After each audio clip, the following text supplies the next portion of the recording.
When and why did you decide to be an artist?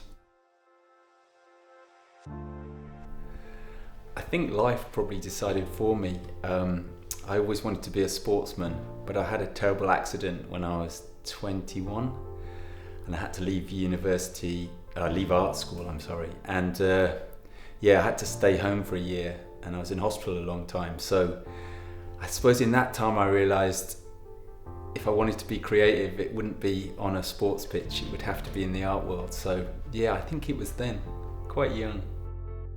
How would you describe your practice?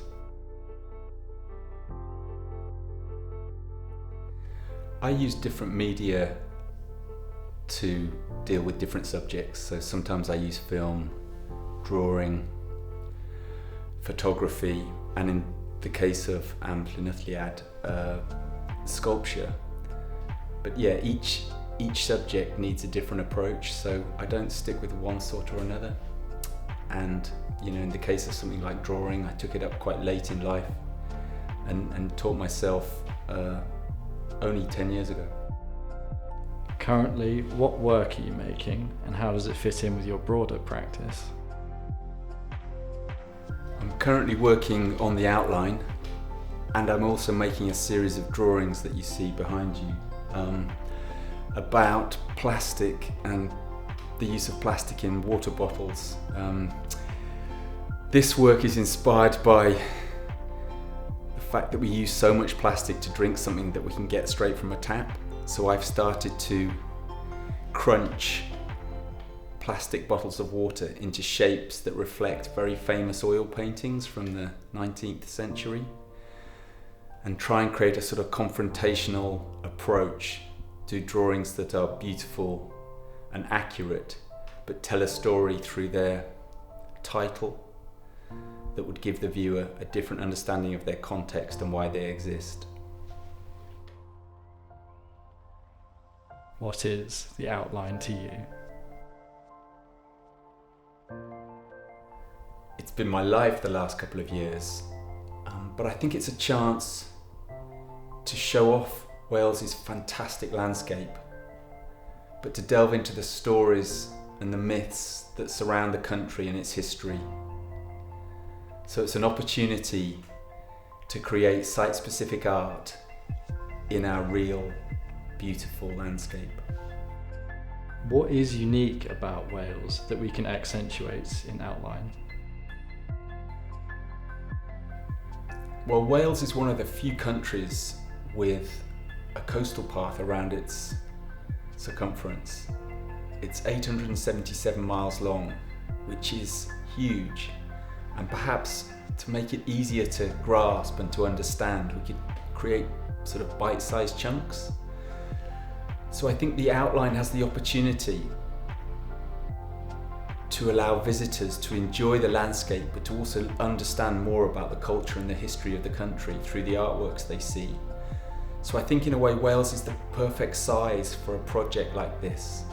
It's big enough and interesting enough to provide lots of opportunities, but it's not so large that we could never really conceive of it. Doing it with the United Kingdom or the United States would just be too big and too unwieldy.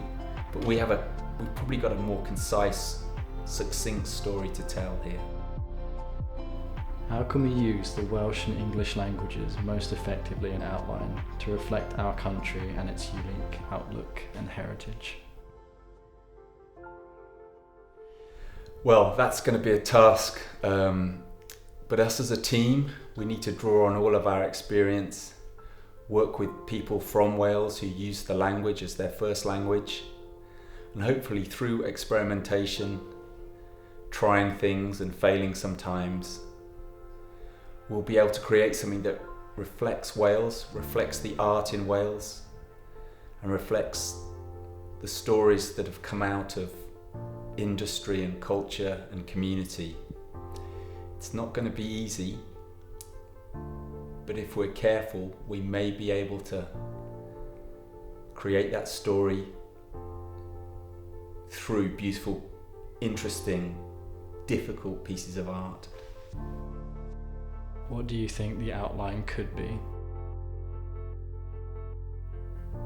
it could be amazing if we get it right and we get the government and Arts Council Wales interested. It really could be a large project that showcases the uniqueness of Wales. We could create a few pieces of art each year and add them to the Amlynyddiad. So over a period of 10 years, if we created 3 pieces each year, we'd have 30 artworks, each referring to a very specific site and to a cultural story or event or an industry that reflects that site. So the opportunity is huge. We need skill, a bit of good fortune, and some momentum. And I guess we can only get that from the government or organisations that support Wales generally. So I think the possibilities are fantastic. But if we don't do it well and we do it carelessly, it won't go anywhere. But if we work with the right people in the right way, we could create the first art path around an entire country that tells brilliant stories about the people.